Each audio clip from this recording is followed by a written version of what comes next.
안녕하세요.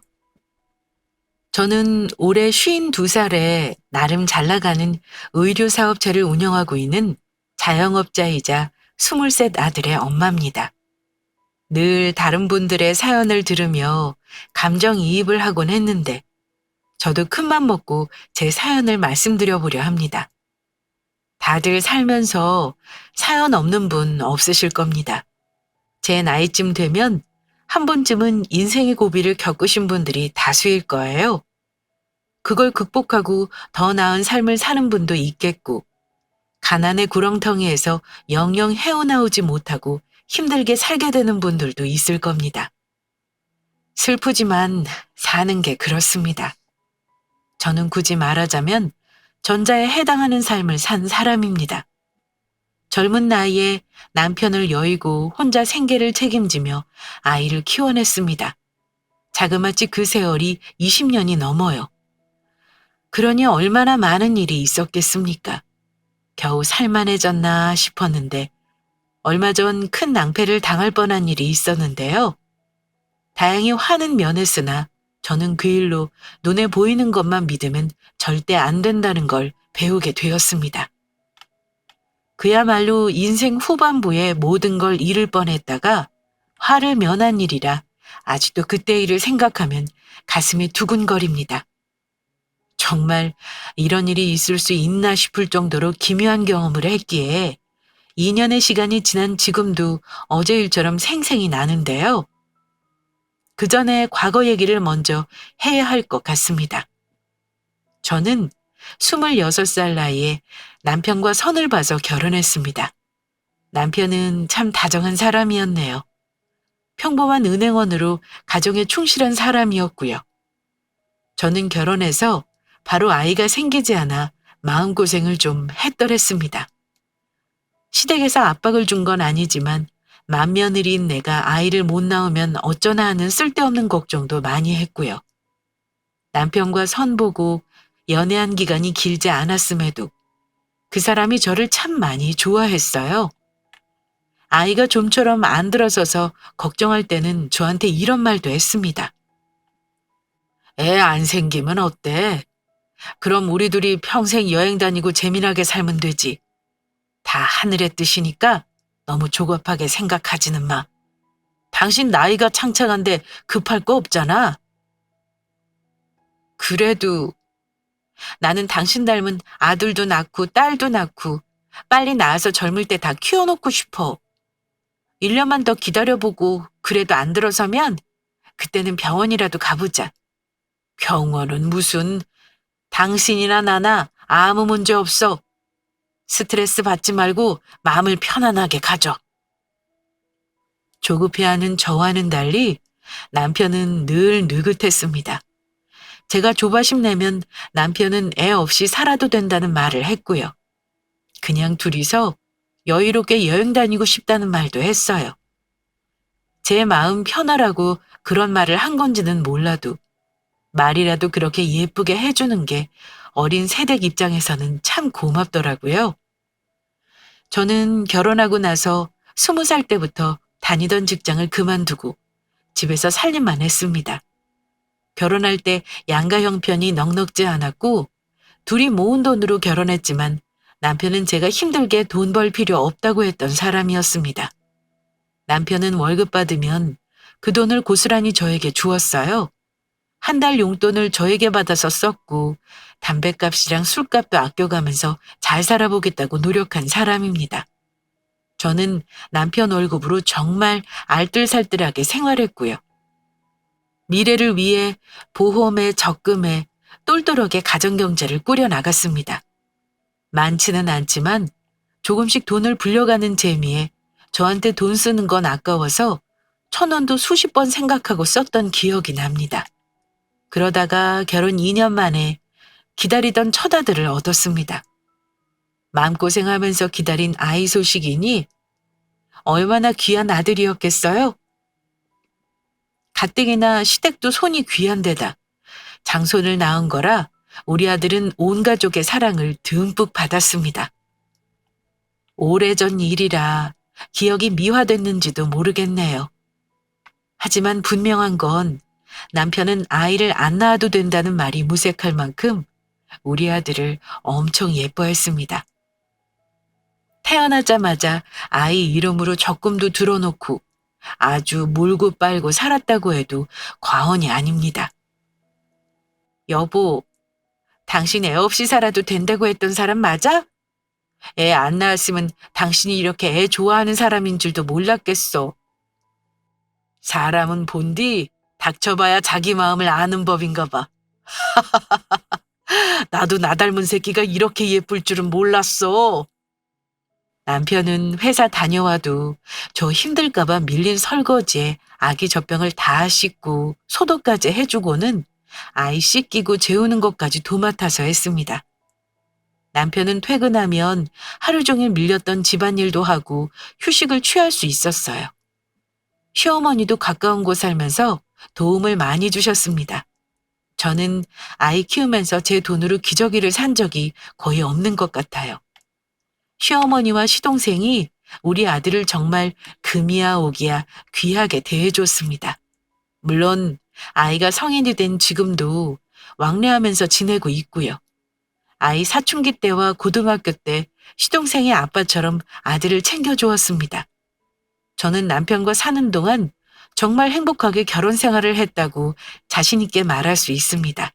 그런데 아이 돌잔치하고 얼마 후 평범하게 살 줄만 알았던 우리 가족에게 큰 우환이 생겼습니다. 남의 일인 줄만 알았던 일이 저에게 일어날 줄은 몰랐는데요. 아이 아빠가 출근 중에 갑작스런 심정지로 세상을 떠나고 말았습니다. 그때 남편 나이가 고작 30이었어요. 황망하게 아무 준비 없이 배우자와 사별하는 일은 아마 겪은 분이 아니라면 그 심정을 모를 겁니다. 차라리 투병을 했다면 헤어질 준비라도 했을 텐데 사람이 이렇게 황망하게 죽을 수도 있는 거더군요. 저는 남편이 죽고 나서 30도 안 된 나이에 아이와 덩그러니 남겨지게 되었습니다. 시부모님이 남편같이 다정하고 진중한 아들 잃고 슬퍼하신 걸 제가 말로는 어찌 표현할 길이 없습니다. 다 커서 결혼하고 자식까지 있는 자식이 죽었는데 그 속이 어땠겠습니까? 솔직히 말씀드리면 저 역시도 그때 제정신이 아니었던 것 같습니다.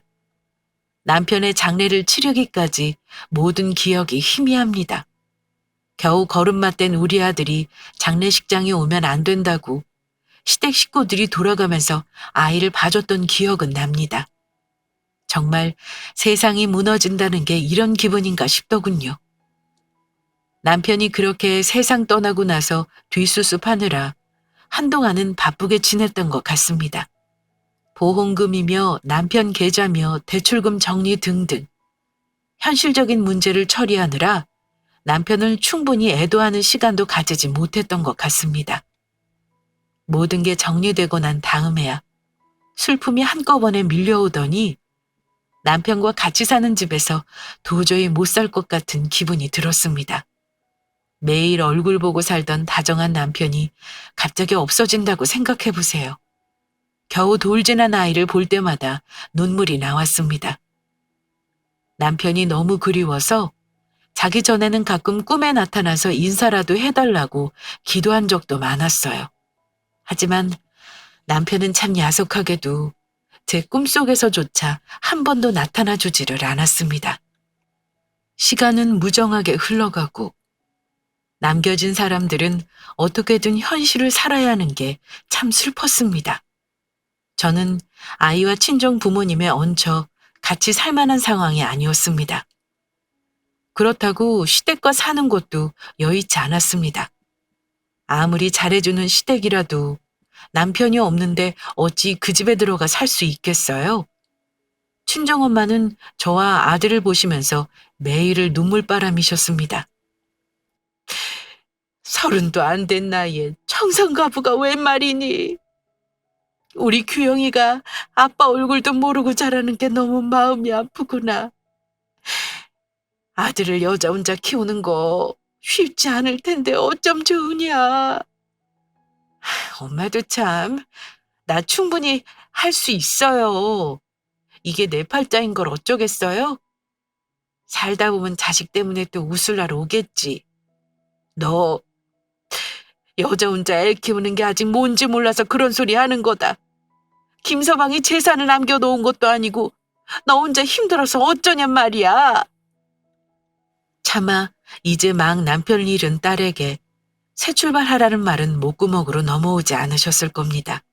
그래도 혼자서라도 애 잘 키워보겠다는 딸을 엄마가 많이 도와주려고 하셨기에 지금은 돌아가신 엄마 생각을 하면 효도 한번 제대로 한 적이 없는 것 같아서 마음이 아프기만 합니다. 어쨌든 남아있는 저는 주어진 삶을 살아야 했습니다. 저는 남편과 살던 전셋집 보증금을 빼서 대출을 갚고 대출 없이 살 수 있는 방 2칸 다세대 주택에서 싱글맘으로 새로운 삶을 시작하게 되었습니다. 시댁과 친정 모두 가까운 거리로 언제든 아이를 봐주실 수 있었고 제가 남편 죽은 후 바로 직장을 구해 다니게 되면서 친정엄마가 거의 아들을 도맡아서 길러주셨습니다. 시어머니는 집에서 노는 분이 아니셨어요. 동네에서 분식집을 운영하셨는데 일하시면서도 저를 많이 챙겨주셨습니다. 저는 어머니가 오라는 말 안 해도 주말이면 어머니 식당 일을 시시때때로 돕기도 했고요. 어깨 너머로 음식하는 법도 그때 많이 배웠습니다. 어머니는 처음에는 자주 시댁에 오는 거에 대해 별다른 말씀은 안 하셨어요. 남편이 죽었다지만 그 집 귀한 장손이 내 아들인데 당연히 손주는 보고 사셔야 하는 거잖아요. 근데 어머니가 아이 유치원 갈 때쯤엔가 저한테 이러시는 겁니다. 너도 이제는 새 삶을 살아야 하지 않겠니? 네 나이가 몇이냐? 아직 창창한 30대. 얼마든지 좋은 사람 만나려면 만날 수 있는 거잖아. 우리 규영이는 명절에만 보고 살아도 되니까 이렇게 자주 올 필요도 없다. 나는 괜찮으니까 우리 눈치 보지 말고 너 하고 싶은 대로 살아. 산 사람은 살아야 하는 거잖아. 어머니, 저더러 지금 새 출발하라는 말씀 돌려서 하시는 거예요? 죄송한데 저는 전혀 그럴 생각 없어요.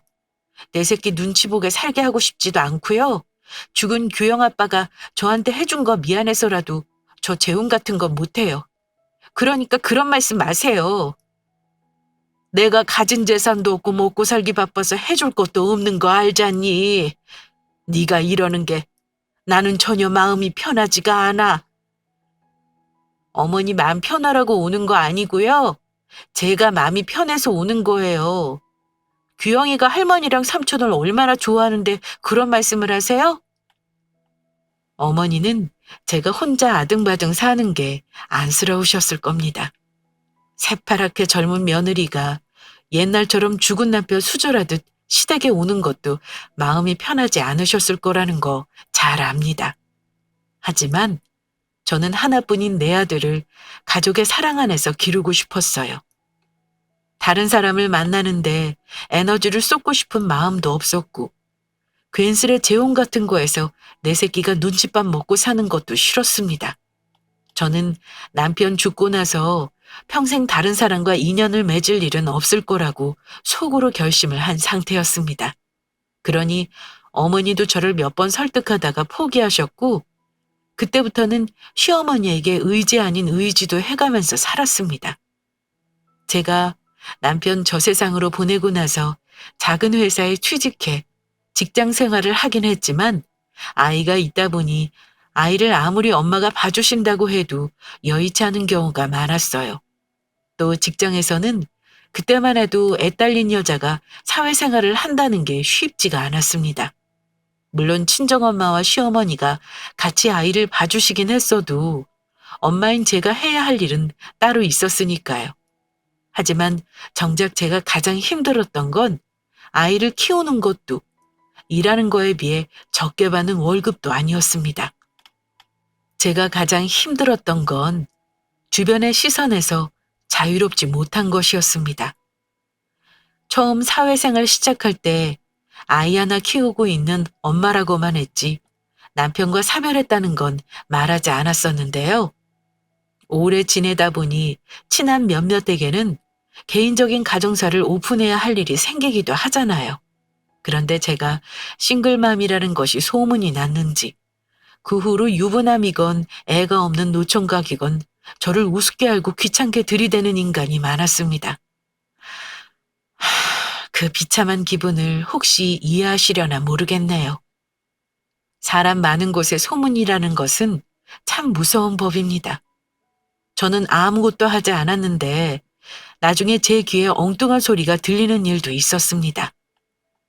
박주임이 김 과장한테 꼬리를 쳤다며 라든가 회식 자리에서 남직원과 뒤늦게 둘이서만 사라졌다며 라는 등의 어이없는 루머들이 제 귀에 들려오는 일도 있었습니다.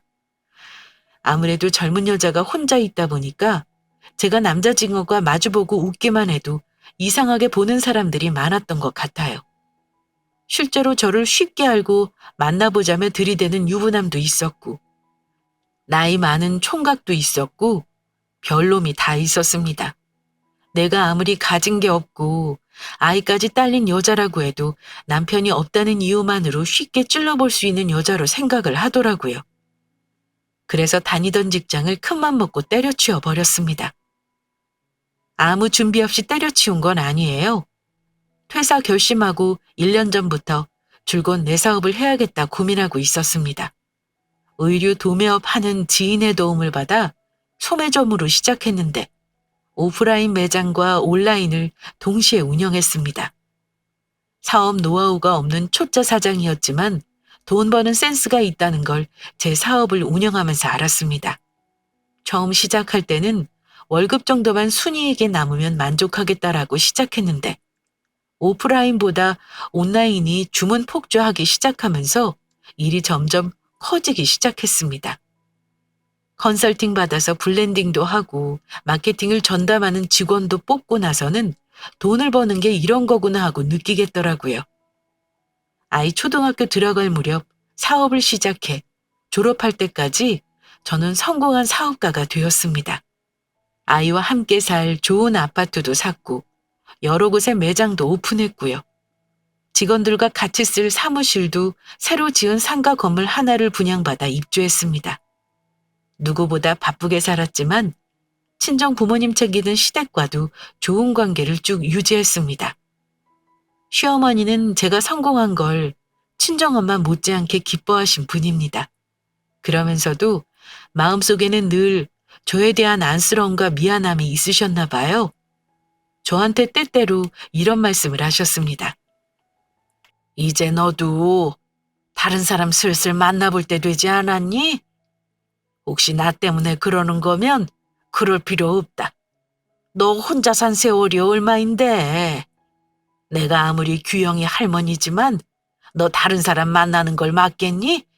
우리 눈치 볼 것 없이 너도 좋은 사람 이제 만나.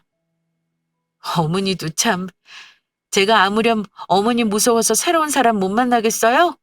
그런 거 아니에요. 저도 규영이만 있으면 돼요. 지금 하창 사춘기라 가뜩이나 애 하나 건사하는 것도 힘들어요, 어머니. 나중에 진짜 좋은 사람 생기면 어머니가 가지 말래도 그래도 갈 거니까 나중에 딴소리나 하지 마세요. 미안해하시는 어머니에게 그런 식으로 말은 했지만 사실 저는 재혼할 생각이 없습니다. 한창 사춘기라 예민한 아이를 두고 그럴 생각도 없었고 죽은 남편만 생각하면 너무 미안한 마음이 컸습니다. 경제적으로 힘든 것도 없는데 굳이 다른 사람을 만나 새 출발할 필요도 못 느꼈고요. 시어머니뿐 아니라 친정엄마도 가끔 저한테 조심스레 재혼 말을 꺼내시긴 했지만 그럴 때마다 단호하게 거절했습니다.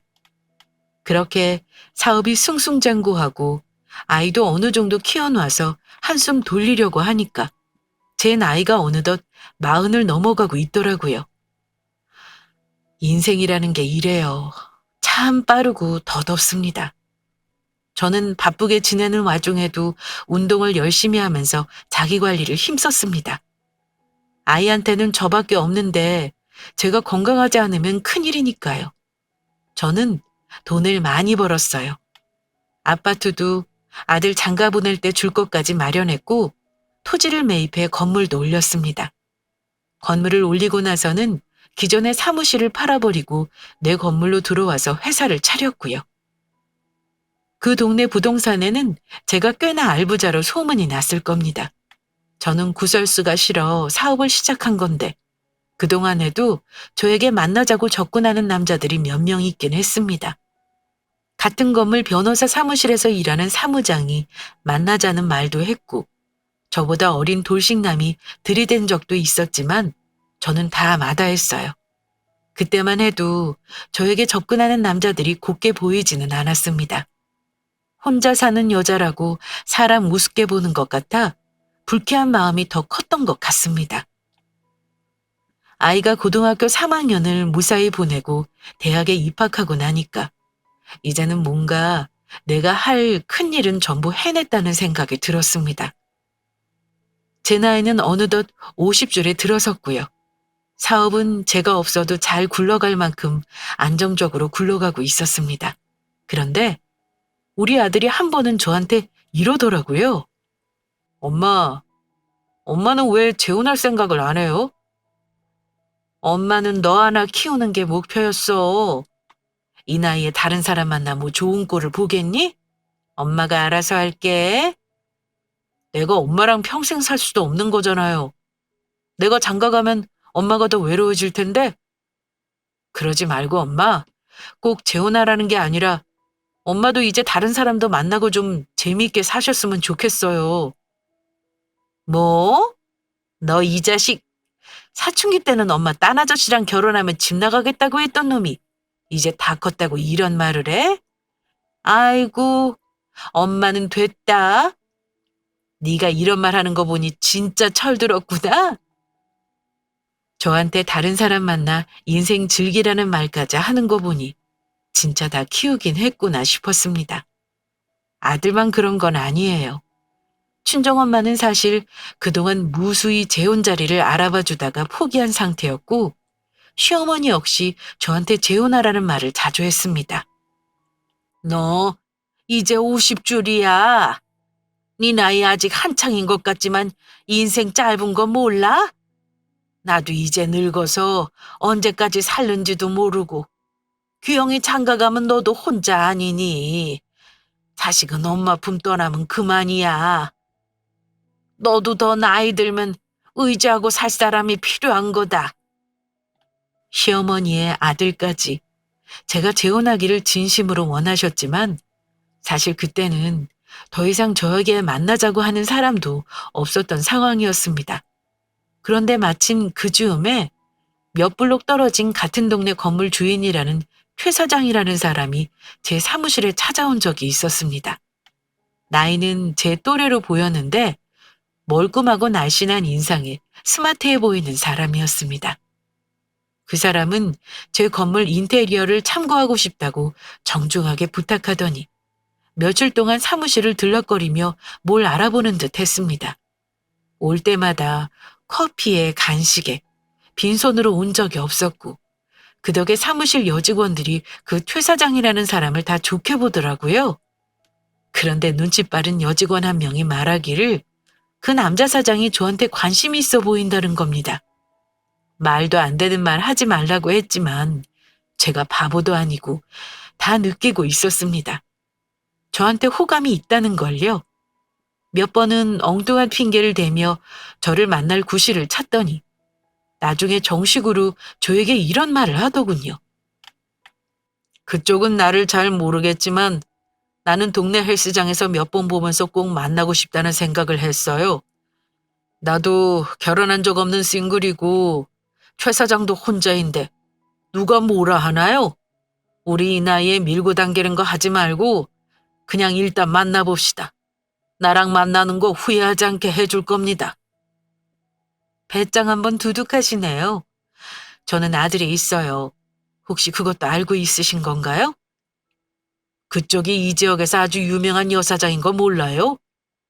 박 사장 생각보다 내가 그쪽에 대해 아는 게 많을 겁니다. 나도 돈이라면 있을 만큼 있는 사람이에요.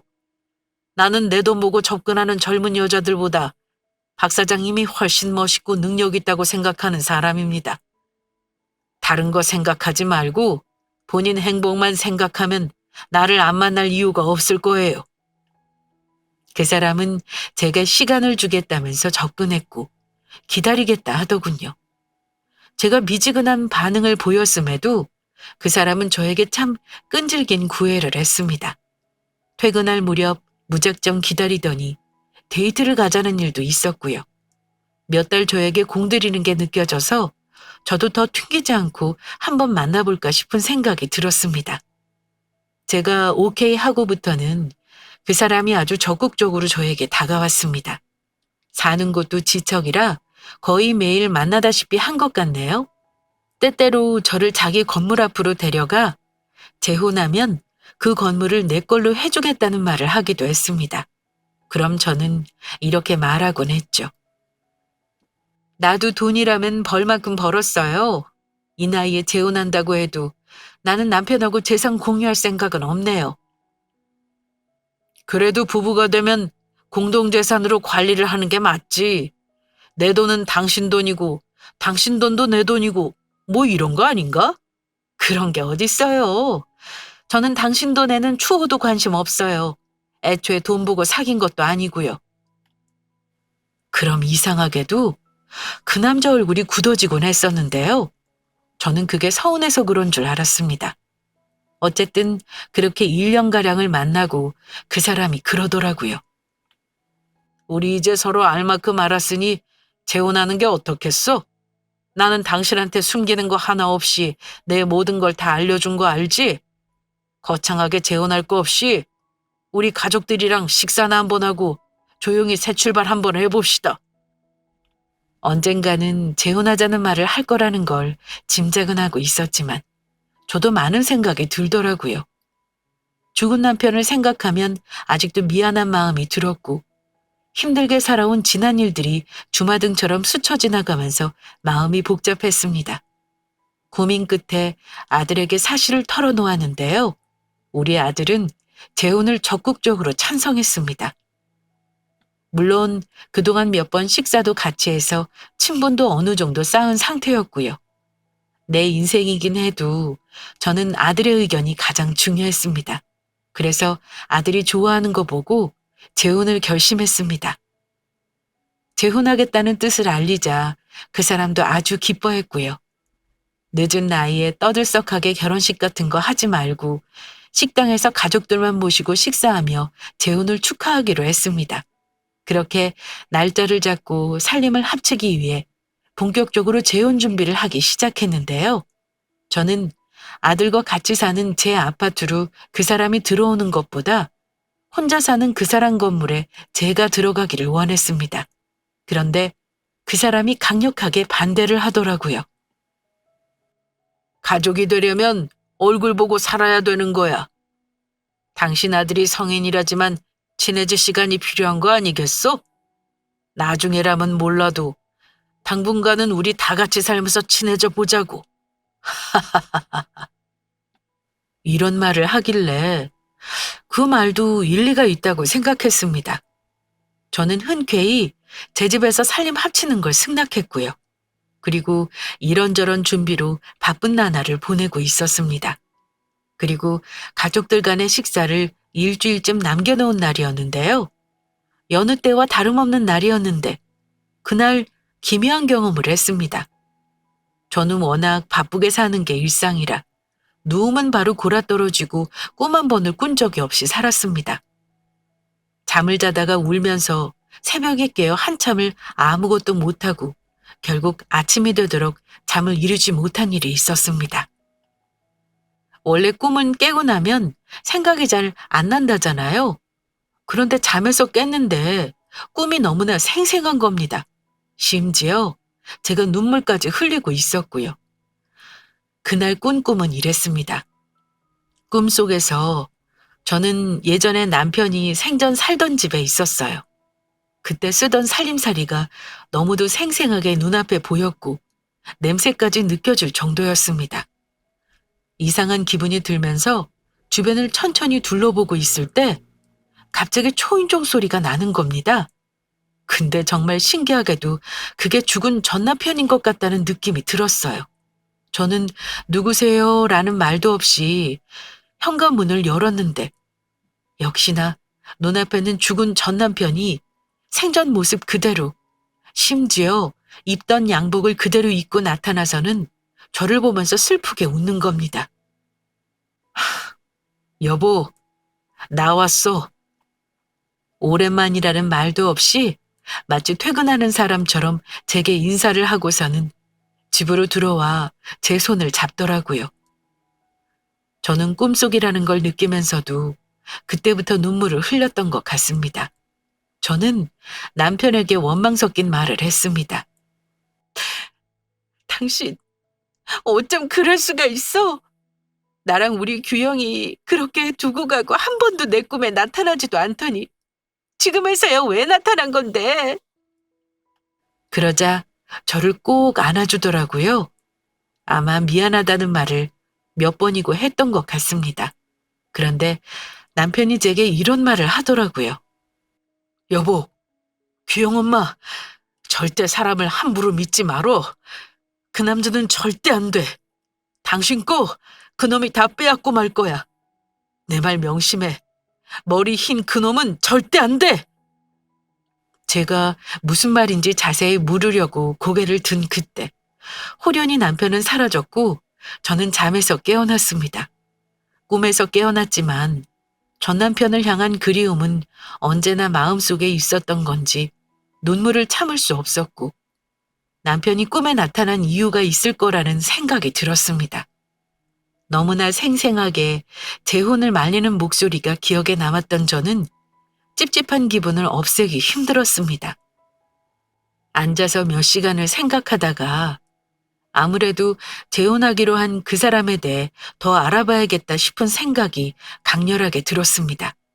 그래서 날이 밝아 출근하자마자 저는 그 사람 건물로 찾아가 봤습니다. 생각해보니 교제하는 동안 그 사람 사는 곳에 가본 적이 없다는 것도 이상했어요.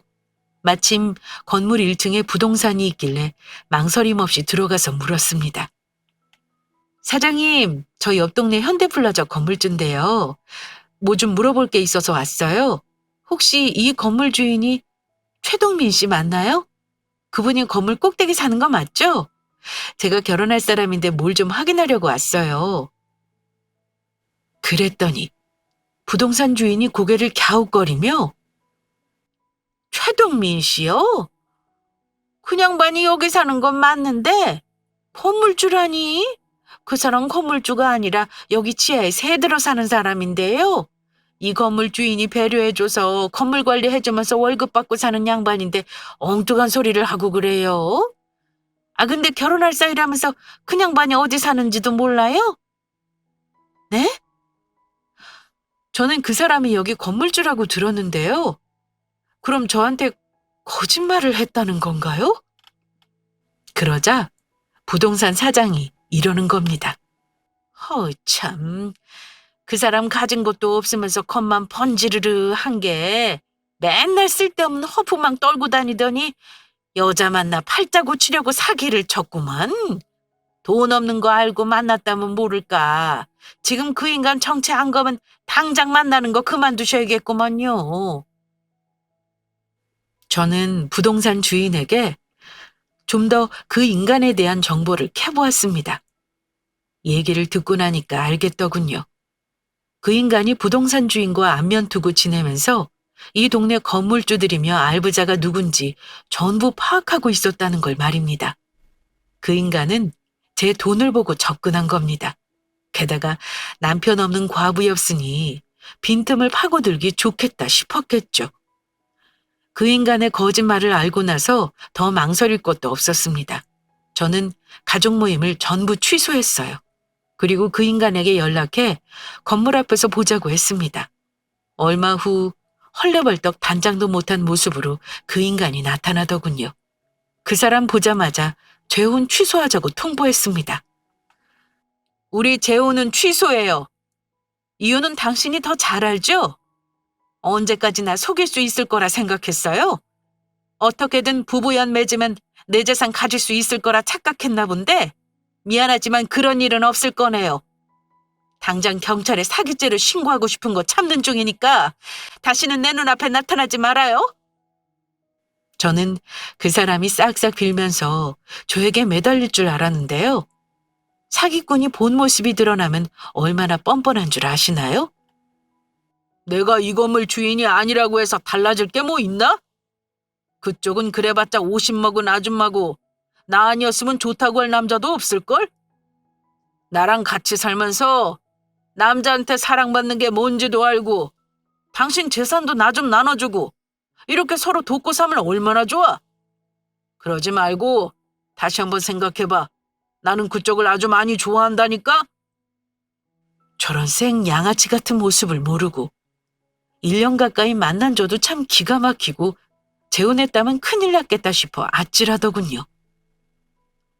결국은 당신이 노린 건 내 돈이었구만. 역시 나이 먹은 남자는 전부 눈구렁이가 많네. 그동안 나한테 돈 쓰게 한 거 죄다 갚을 생각이나 하지 그래? 내가 그쪽 사정 생각해서 고소는 안 하려고 했는데 도저히 안 되겠어. 저는 조용히 재혼 취소하고 내 앞에 그놈이 안 나타나기만 하면 그만이라 생각했습니다만 그냥 넘어가면 그 인간 다른 사람한테도 사기치겠다 싶더군요. 그래서 아들과 함께 그 인간을 경찰서에 고소했습니다. 다행히 저에게 큰 돈을 뜯어간 적은 없지만 그동안 급하게 필요하다면서 수시로 몇십만 원을 가져간 게 합치면 거의 몇백만 원 되는 돈이었습니다. 그동안 저에게 은근슬쩍 사달라고 한 옷이며 신발이며 이체 내역을 포함해 증거 문자를 전부 경찰서에 제출했어요. 그런데 경찰서에서 형사님이 제 고소장을 보시더니 그 사람 이름과 생년을 보고 기가 막혀 하는 겁니다. 알고 보니 그 인간 이미 사기죄로 몇 번 고소당해 감방도 갔다 온 전과가 있는 사람이었습니다. 그러면서 저한테 이러더군요. 사모님, 정말 다행인 줄 아셔야겠네요. 이 사람 이런 전과 있는 줄도 모르고 결혼했으면 정말 재산 다 털리실 뻔했어요. 원래 사기꾼이 맘먹고 사기치면 나라님도 속이는 법입니다. 요즘 이런 식으로 혼인빙자해서 혼인해놓고 나중에 재산 털어가는 나쁜 놈들 많아요. 젊은 사람들도 피해보는 사람 한둘이 아닙니다. 정말 조상이 도운 줄 아세요? 그러게요, 형사님. 형사님 말대로 조상이 저를 도왔나 싶네요. 아니, 솔직히 말하면 죽은 내 남편이 저 도와준 거네요. 저는 그놈을 고소했고 한동안은 아들이 저와 출퇴근을 같이 해줬습니다. 혹시 나타나 해코지할까봐 걱정을 많이 했는데 다행히 그 후로 그놈이 제 앞에 나타나는 일은 없었습니다. 저는 그 인간에게 쓴 돈을 돌려받기보다는 감옥에 쳐넣고 싶었습니다. 하지만 형사님 말로는 기소 의견으로 송치해도 불구속으로 재판을 받을 가능성이 크다고 하더군요. 그 인간이 저에게 고의성을 가지고 접근했다는 걸 입증하기가 사실상 어렵다는 겁니다. 징역살이보다는 아마 집행유예나 선고유예로 끝날 가능성이 많지만 감옥에 가든 안 가든 그 인간 죗값은 치르게 해주고 싶었습니다. 사실 재혼을 취소한다고 해도 주변에 많이 알리지 않았으니 구설수에 시달릴 일도 없었습니다. 우리 사무실 여직원들은 아주 기겁을 하면서 놀라긴 하더라고요. 사람 겉으로 봐서는 모른다며 소름 끼쳐 하기도 했고요. 그 인간과 재혼을 준비하는 시점이었지만 큰돈 쓴 거 없이 모은 진실을 알게 된 건 죽은 남편이 꿈에 나타난 덕분이었습니다. 그렇게 그 못된 놈과 인연은 정리했습니다. 그리고 몇 달이 지나 저도 제 생활 패턴을 회복했고요. 그런데 뜻밖의 소식을 그 무렵 들었습니다. 저한테 사기친 그놈이 구속된다는 소식이었는데요. 역시 사기꾼은 제 버릇을 못 버리는지 그 와중에 다른 사람에게 돈으로 사기쳐서 결국은 가중처벌을 받았다고 합니다. 그 소식을 들으니까 편하게 두 발 뻗고 자겠다 싶더군요. 그런데 참 신기한 게요. 모든 일이 마무리됐다고 생각한 그날 제가 또 죽은 남편 꿈을 꿨습니다. 지난번 꿈처럼 워낙 생생해서 기억에 선명하게 남아있는데요. 또 예전에 살던 집에서 남편을 만났습니다. 처음 꿈에 나왔을 때는 남편의 얼굴이 사뭇 어두웠는데요. 그날은 후광이 비치는 것처럼 웃고 있더군요. 무슨 말을 했는지는 잘 기억이 안 나지만 한참을 남편과 도란도란 대화를 나눈 것 같습니다. 제가 남편에게 고맙다는 말은 했던 기억이 나네요. 규영 아빠, 당신 덕분에 나 큰 화 면한 거 알아? 당신은 늘 우리를 지켜주고 있다는 거 알았어. 앞으로 우리 규영이도 잘 되라고 항상 지켜봐줘. 정말 고맙고 미안해. 남편은 대답 없이 웃기만 했습니다. 그리고 저는 꿈에서 깨어났고요. 지난번처럼 깨어나서 꿈의 여운이 가시질 않아 한참 동안 멍하니 앉아 있었습니다. 잊어버리지 않으려고 메모장에 꿈 내용을 기록해 두었고요. 기분이 참 이상했어요. 마치 귀신을 봤다면 이런 기분일까 싶었고요. 하지만 전혀 무섭지는 않았습니다. 아마 남편은 모든 일 해결되고 나서 저를 한 번 더 보고 싶어 찾아온 거겠죠? 그 뒤로는 한 번도 남편이 꿈에 나타난 적이 없습니다. 2년의 시간이 흐른 지금 저는 그때 살던 집과는 다른 곳으로 아들과 이사해서 살고 있습니다. 그동안 많이 일이 있었는데요. 작년에는 시어머니가 돌아가셨습니다. 제가 임종을 지키지 못했는데 시동생이 그러더라고요. 어머니가 저와 아들 걱정을 끝까지 하셨다는 말에 너무 가슴이 아팠습니다. 사별한 며느리가 재혼한다고 하면 재산을 안 주겠다며 으름장을 놓거나 받은 돈을 내놓으라는 어머니도 있다고 하잖아요. 저는 남편을 일찍 잃어서 남편 복이 있다고 할 수는 없지만 그래도 시어머니 복은 있었나 봅니다. 제 사업은 지금도 잘 되고 있고 더 나이 들어서도 활발히 할 생각입니다. 그리고 재혼이라는 건 아예 생각을 접었습니다. 미련하다고 하실 수 있겠지만요. 저는 평생의 배우자는 죽은 제 남편 하나뿐인 것 같네요. 이 일이 있기 전에는 미신을 믿는 사람도 아니었고 눈에 보이지 않는 일은 안 믿는 사람이었는데요. 전 남편 꿈 덕에 인생 후반부에 큰 화를 입을 뻔했던 거, 모면한 거 생각하면 세상에는 꼭 눈으로 봐야만 믿을 수 있는 일이 있는 게 아닌 것 같다는 걸 느낍니다. 그래서 지금도 잠들기 전에는 전 남편을 위해 꼭 기도를 하고 잠이 듭니다. 그리고 남편 이름으로 어려운 사람들에게 후원도 하고 있습니다. 나중에 나도 남편 곁으로 갈 날이 오면 꼭 웃으며 만나고 싶다는 생각에 그렇게 하고 있어요. 그동안 아들 키우며 열심히 살아온 거 저는 한 점 후회 없고 제 인생이 자랑스럽네요.